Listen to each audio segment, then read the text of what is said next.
Hello, this is Dinah Rose, and welcome back to another review for Love and Marriage Huntsville.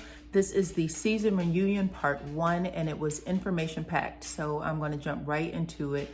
Carlos surprised everybody on the cast by telling him that he is the host. It has been 2 years since their last reunion, and he wanted to make sure that the reunion was done right. He didn't believe a guest host would be able to get all the juicy tidbits that needed to happen. There was a lot of, cast, strained relationships, so people weren't able to ask questions or get to the nitty gritty with a lot of things. So he was going to do that for everybody and bring some closure to a lot of things that people have been thinking, things we already knew, but he was going to help tie that information all together so we can be on track for the next season. And I appreciate that. They start off by, I do want to say that when he asked everybody if they were happy about him being a host, Marceau and Martell both said that they were nervous about him being a host because they know Carlos knows where all the bodies are buried. So that was interesting. And I would also say true because this first episode was a doozy. So they do a flashback of where everyone started professionally when the show started, and where they are in the present moment. And it was really amazing to see how much everybody accomplished during those 3 years, because a lot of these shows, people say pretty stagnant. They could be on the show for 10 years and never open a business or, sing a song, write a book, none of that stuff. So it was really interesting to see where they were. Carlos reminds everybody that it was Melody and Martell who pitched the show to him. It was supposed to be about power couples. And he asked both of them, hey, do you have any regrets? I mean, you guys have had the most, changes in your relationship. Do you have any regrets about doing the show? And Melody responds right away, I don't have any regrets. I had a lot of goals that I wanted to do, and I got a chance to do them, and the show accelerated my success. Martell, on the other hand, he said he did have regrets. He said that the show basically caused him to lose his children and his wife. He also said that he believes he would still be married if it wasn't for the show. But the show was something that Melody wanted to do. So he wanted to do, help his wife out. Melody said, that's typical. Wives help husbands in their careers. Men help wives with their careers. It is what it is. So Martell said that if Melody probably wouldn't have read the comments on social media, that probably would have made some of the problems they were experiencing in their relationship a little lighter. He said that, the comments about him are, he's probably the most hated person on the show. Tisha chimes right in here with a Tisha chimes in and said, after Martell said that. I'm not really for sure why. It's like she didn't know the camera was on her, or she was like, being shady Tisha. I think that her and her mama are pretty much the same. But Marceau, he gave her an elbow a little bit and told her to stop. We did get to see that. The cameras panned to them right away, told her to stop. And then Marceau tried to be humble and clear it up a bit and say him and Tisha probably were the most hated. And then Martell runs a close second, I believe is how he said it.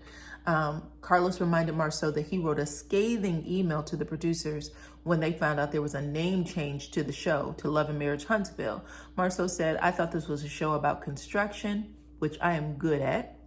And I'm not good at love or marriage. So everybody laughed. They thought that was funny for some reason, but we all know why. Maurice then Maurice was then asked about his thoughts on the show. Maurice said, when he first started off in the show, he was in law school. Now he's an attorney. He has a, great business. Things are booming all around him. There's been a lot of accomplishments for his wife. He said that he gets a lot of negative feedback from people saying that the show started off positively and then went to crap kind of thing. But Marceau said, I don't think that's the case. We all really have done a lot. Marceau, Tisha, they've opened businesses. Tisha got a second master's degree. Melody's a singer. She's also done a lot of acting. Marrige already said what his accomplishments were. The only person that really didn't have as good of a time as everybody else would be Martell. But, you know, a lot of that is his own doing because he really doesn't show any empathy, sympathy, any responsibility for any of the things that he's done. Carlos then asked Martell if Marceau was the one who told him that Kimmy was a side chick, and Martell said yes. Marceau vehemently just denies it. Absolutely not. Martell's a liar. Look who it's coming from. He was just ugly about it. Martell said, how else would I have known if not from you? Like, who else would have told me that story? And he has a point there. I mean, so be it. So Carlos was just asking, so what do you think happened? Or, you know, he asked, I believe, Tisha, do you think that Kimmy is a side chick? And then Tisha basically tells on herself and says, well, Kiowa was the one who said it to me when she had come over to my house. Well, if Kiowa told it to you, then you told it to Marceau, fool. You never admitted that. You never apologized for anything. And then, but when she responded to the question, do I think she's a side chick? She was like, I have no way of knowing if she was a side chick or not because I don't know the timeline. Not, you know, Kimmy's a good friend. I don't think so. I think Kiowa talked her to turn. I don't know for sure. So I can't say, but I don't believe that Kimmy was a side chick. That's how she said it. So I would think that that would rub Kimmy the wrong way. But it was interesting. After Carlos had asked that of Kimmy, he asked Marrige, why did he never straighten it out? For the record, like when people were making those comments about your current wife, why didn't you say that wasn't true? Marrige and Kiowa at that point, they both had, or Kiowa, excuse me, Marrige and Kimmy give a timeline about when they met. He had already filed for divorce. It was a year later when he had met Kimmy. He had to refile because Kiowa had avoided being served and then she was served, yada, yada, yada.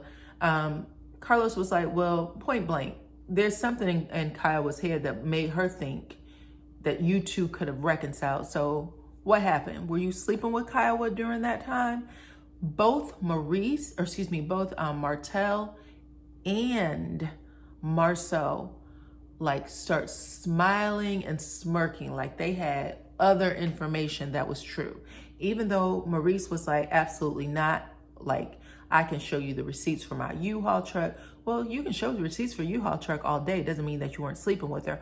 What made her think that? Because why are you saying this to us now when season after season, this has been the storyline for Kimmy?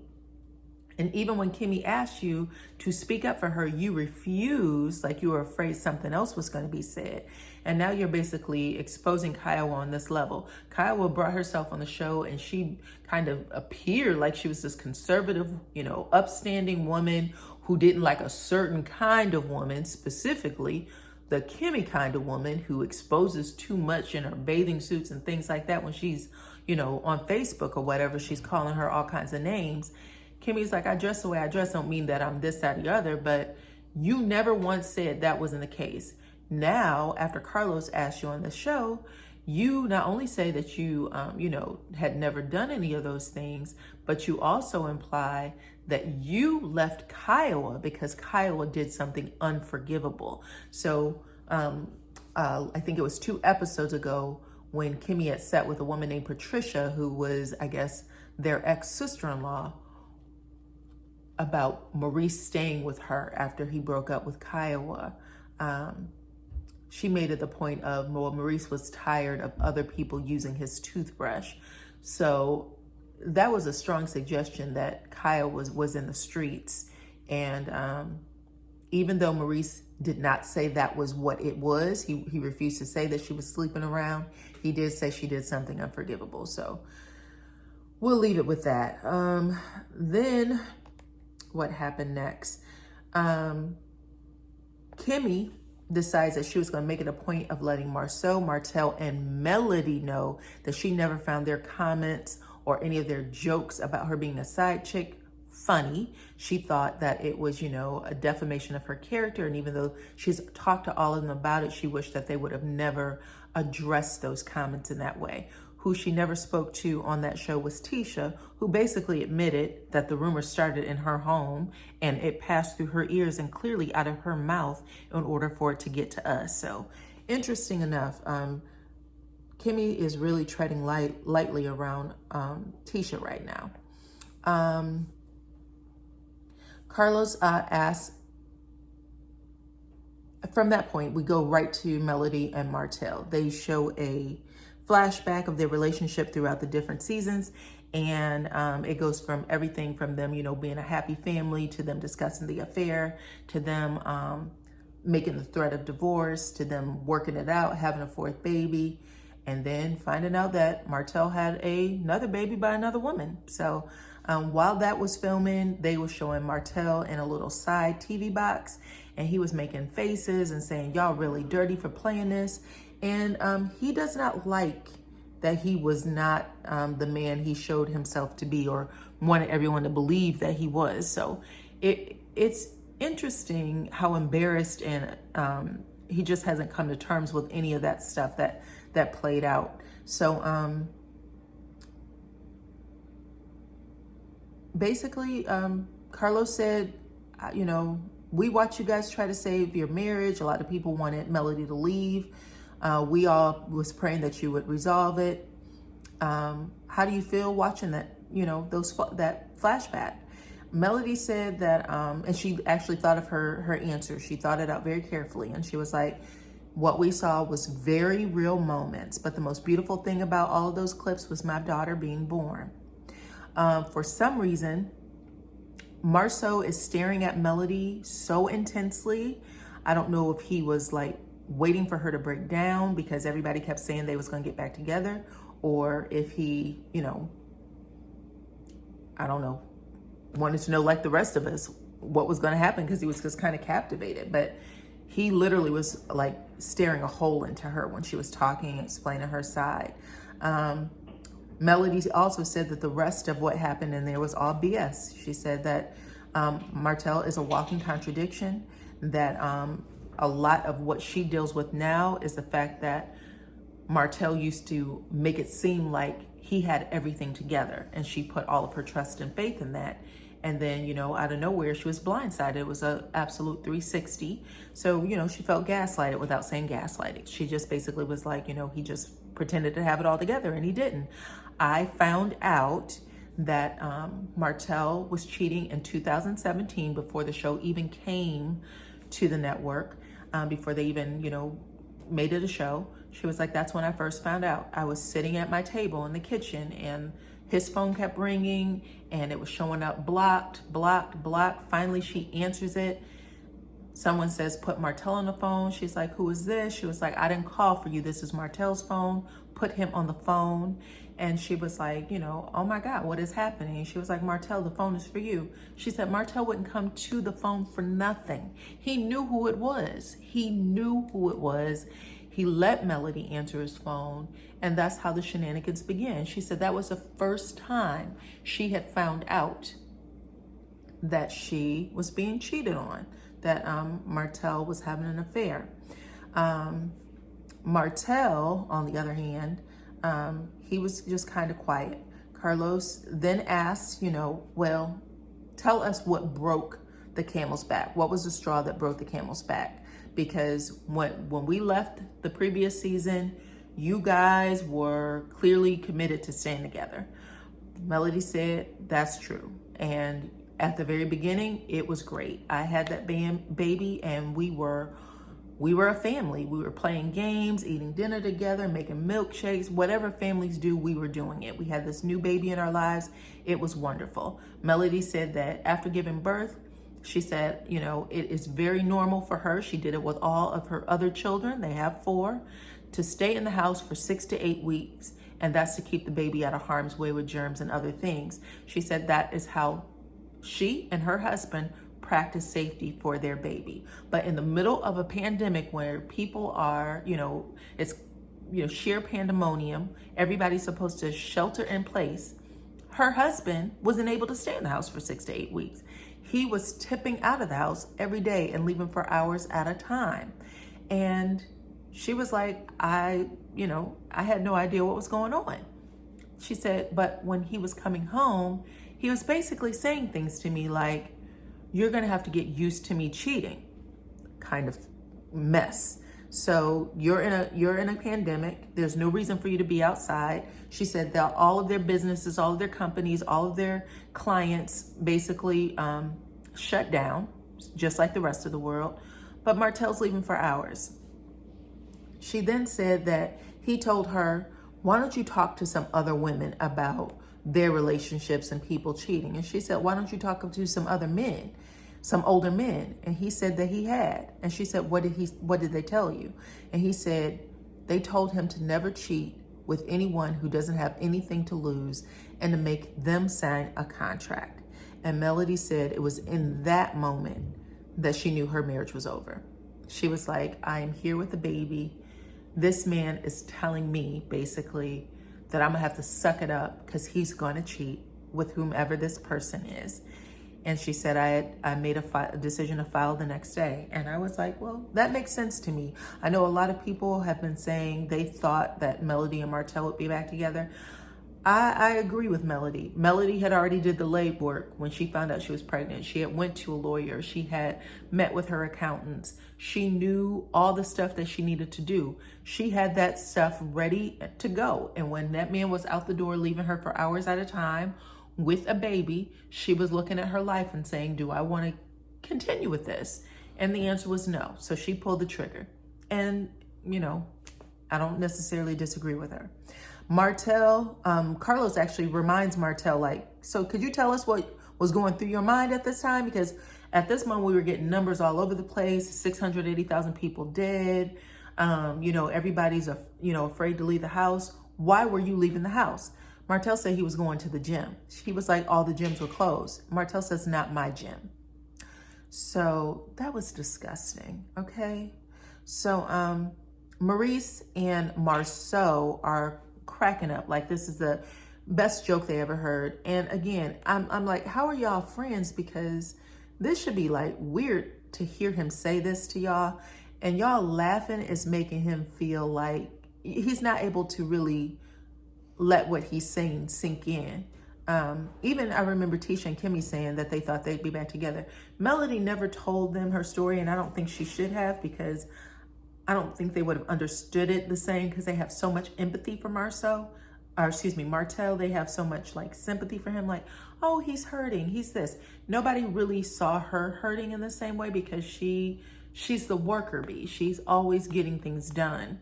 And so when you get things done, you have to kind of put those emotions to the back burner. But I think that was the first time they had a chance to see her in pain. And I'm still not sure that they were able to relate to her pain the way they connected with Martell.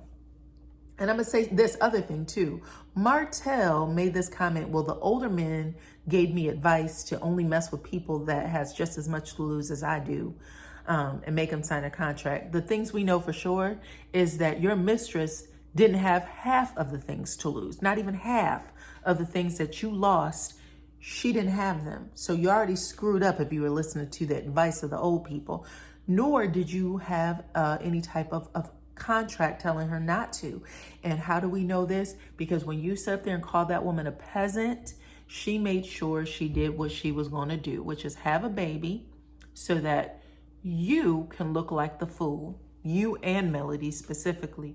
But she wanted to make sure that you got what she was given, because you shouldn't have called her a peasant at all.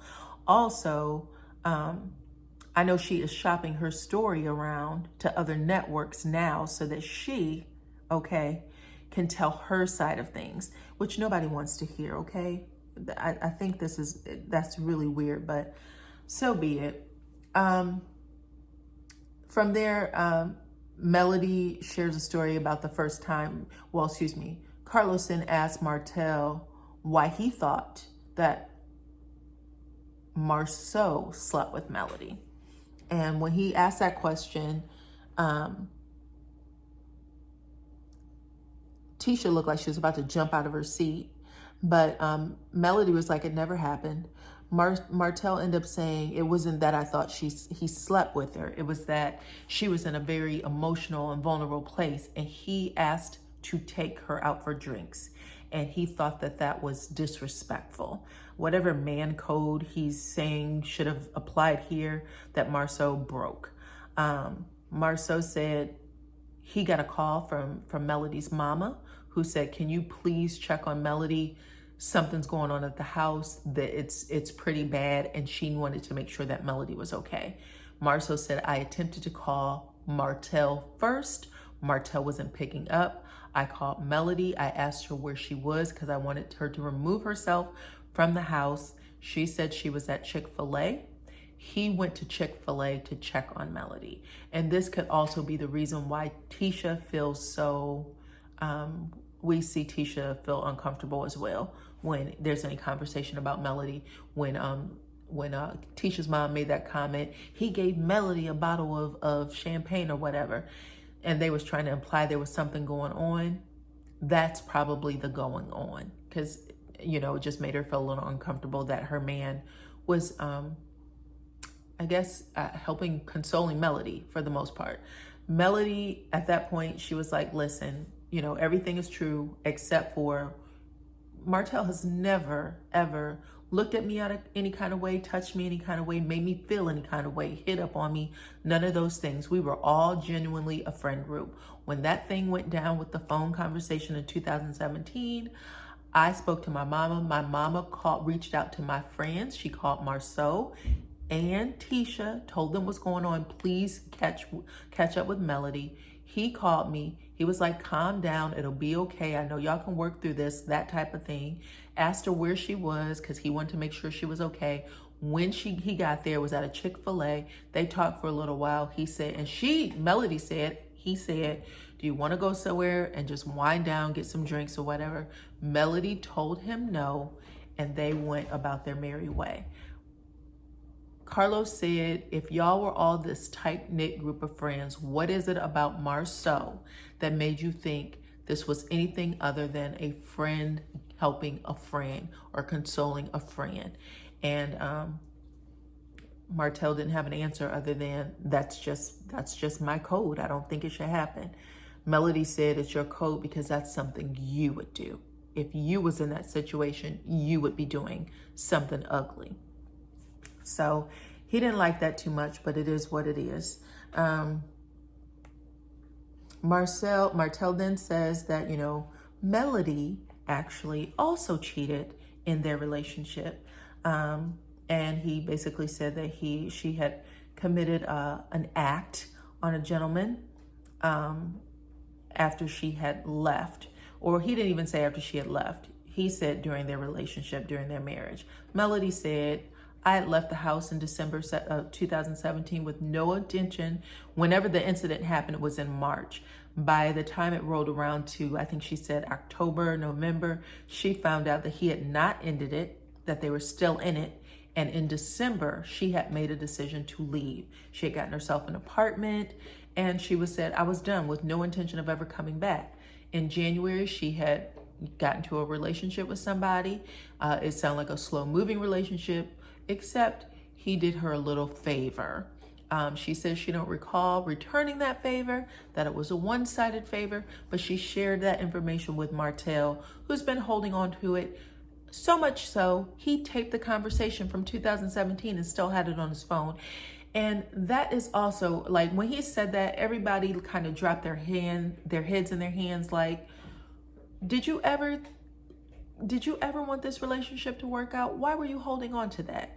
With all the things she knows and could say, she always protected you, but that was the one thing you was holding on to. Even after she had communicated that to you, you said that was the one thing you did know, and you've been on every show on the internet saying, you know, how do you know that she still wasn't doing it, this, that, and the other.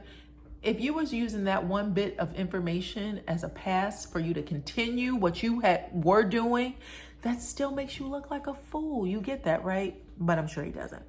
Anyway, Carlos said, at the end of the day, knowing everything that you know, do you believe that Melody would have ever left you? Like, we know that she's, you know, you guys are divorced now, but did you have an inkling that that was something in her, that she would have left you? And Martell says no. He said, I had no idea that she could have left me. He said, we were a family. We were going to church together. He said, I was going up to the pulpit every Sunday asking the ministers to pray over me so that I can release whatever this other woman had over him. He was like, Carlos said, pardon me, let's back it up. And this is where things got a little ugly, because you could see that Melody was very hurt when Carlos was asking Martell these questions. And you can see that Martell was hurt as well. Like, you can see his face his eyes kind of tear up. But he said, do you think that this was just you having a problem with cheating, like you're a sex addict? Or do you think that it was just with this one particular person? And he said it was just with this one particular person, that I had not cheated before. I didn't have a problem with cheating before. And when I meet the next person in my life, I won't cheat with them. It was just this particular person. So then again, you see Tisha making eyes with Marceau, like, oh my God. And I won't even say she's making eyes. At this point, she's smirking, and she's doing things that let you know that she's unable to contain herself. She's so excited about the information she's hearing. And I'll say that you have to be really careful with people who call themselves your friend. And when you are in a vulnerable moment or sharing something that is a challenge for you, you can see the glee in their eyes. You can see how happy they are to see that you are down bad. That's not your friend, okay? People do dirty things all the time. And the crazy part is, I think when people are smiling, when people are like gleeful about that, they don't even know they're gleeful. They have no idea that they are happy that you're talking about something that's bringing you pain. They think they're sitting there with a face that is empathizing with you, but they're not. And as soon as you find that out, go on ahead and cut them off. Just don't tell them anything anymore. If that person finds themselves in your life, keep whatever you're going through to yourself, because that was an ugly thing that Tisha did. But Carlos said, do you think that you're in love with her? And Martell is fighting back tears a little bit. Melody is pretty much broken down, and we know that she gets up and leaves the set at that point. And Martell doesn't answer Carlos. I don't know if he'll answer on part 2, but he didn't answer during this episode. But that was pretty much the end of it. It was a really good show. So can't wait to see what's next. Come back again next week and we will discuss part 2.